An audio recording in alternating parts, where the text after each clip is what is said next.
No, when a song gets covered a lot, you know it's going to end up being a classic. Now, Herb Alpert's version won Song of the Year back in the day in the early 19 mid 1960s, and it won 4 Grammys. But the Beatles version was also very strong as well. So today we're talking about a very, very romantic song, "A Taste of Honey." Now, this pop standard was written by Bobby Scott and Rick Marlowe. It was originally an instrumental track or recurring theme written for the 1960 Broadway version of the 1958 British play "A Taste of Honey," which was also made into the film of the same name in 1961. The original and later recording by Herb Alpert in 1965 earned the song 4 Grammy Awards.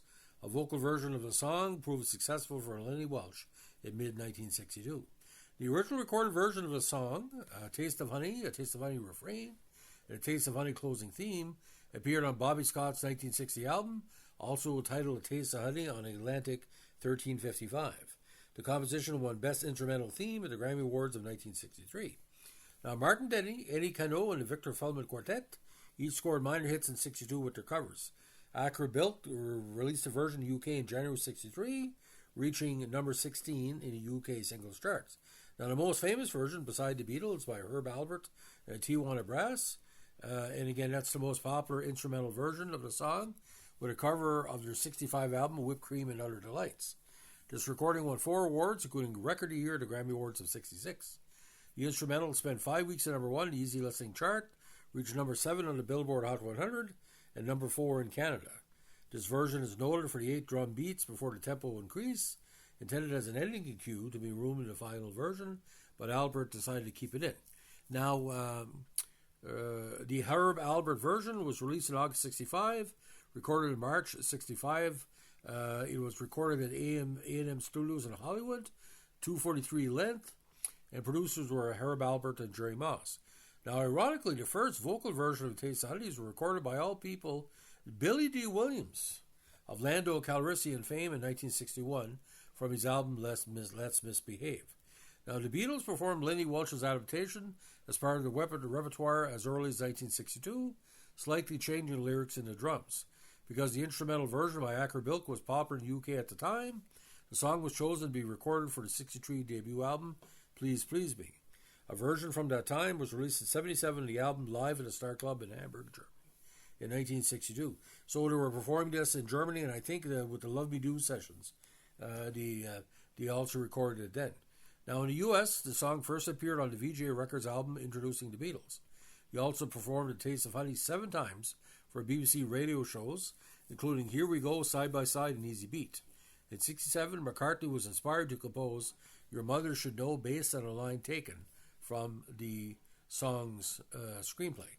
Now, on the Beatles version, Paul McCartney on double-track lead vocals and bass, John Lennon on acoustic guitar and backing vocals, George Harrison on lead guitar and backing vocals, and Ringo Starr on the brush drum, engineered by Norman Smith. Now, Barbra Streisand also recorded a version for a debut record, of Barbra Streisand album, produced by Mark Berneker in 1963. Now, the Supremes version was with the Four Tops.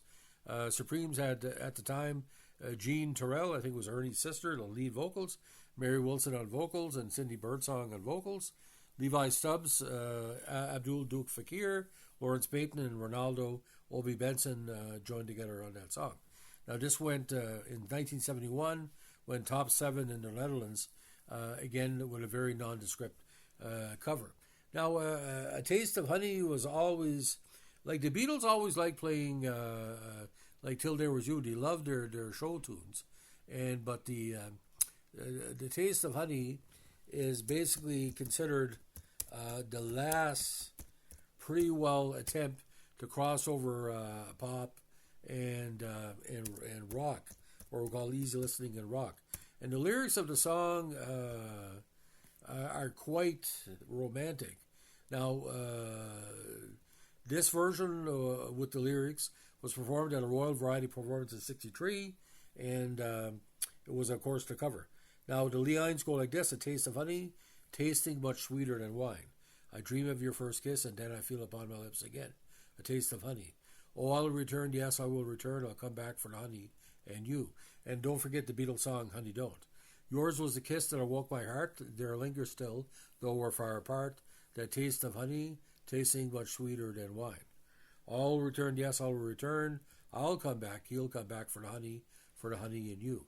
So the honey, the sweetness of the lips, a very, very, what do you call, easygoing. But the Herb Alpert lyrics are a little bit more romantic. Winds may blow over the icy sea. I'll take with me the warmth of thee. A taste of honey, a taste much sweeter than wine. I will return, I'll come back for the honey in you.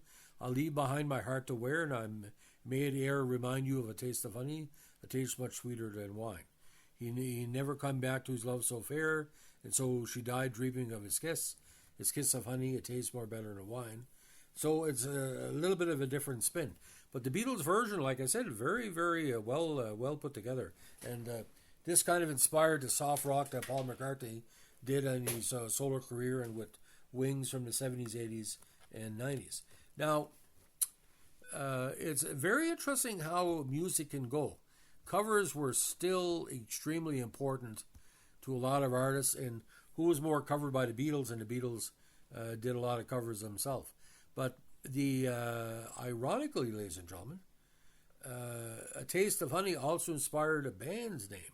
A Taste of Honey is an American recording act formed in L.A., California, in 1972 by associates Janice Marie Johnson and Perry Kimball. In 1978, they had one of the best-known chart toppers of the disco era, Boogie Oogie Oogie. After popularity waned during the 80s, Johnson went on to record as a solo artist and released the album One Taste of Honey. In 2004, Johnson and Hazel Payne reunited to perform on PBS specials Get Down Tonight, The Disco Explosion, and My Music, Funky Soul Superstars. 2022, A Taste of Honey featuring Johnson kicked off the celebration of 50 years of impact in the music entertainment industries. A Taste of Honey now consists of Johnson and Janice Marie Johnson and other musicians. So a very, very interesting path. Not only a single that had different lyrics, it kind of allowed the Beatles to break into the, like I said, the blue hair movement. But this, like McCartney's version, like with the backups, the Beatles, they get sort of like a choral song, where basically like a doo-wop.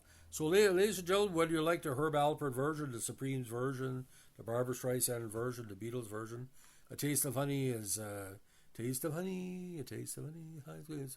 So it's like I said, it's a Broadway show tune, and I'd like to see American Idol do a contest of just 1960 show tunes like this. It'd be tremendous. But Herb Alpert, boys, his version went very, very well and kind of made him into an international superstar. So that's the story of the single song and the band, A Taste of Honey. If you like what you're doing here with our musical podcast as part of Behind the Tracks, let us know. So if you like what you're doing here with our Behind the Tracks podcast, let us know with a like, comment, subscribe, or share. Sorry, we're cut off a second ago, but my cat jumped up on the computer. And like I said, you can't stop a pussy from coming up. So have a good one. Bye.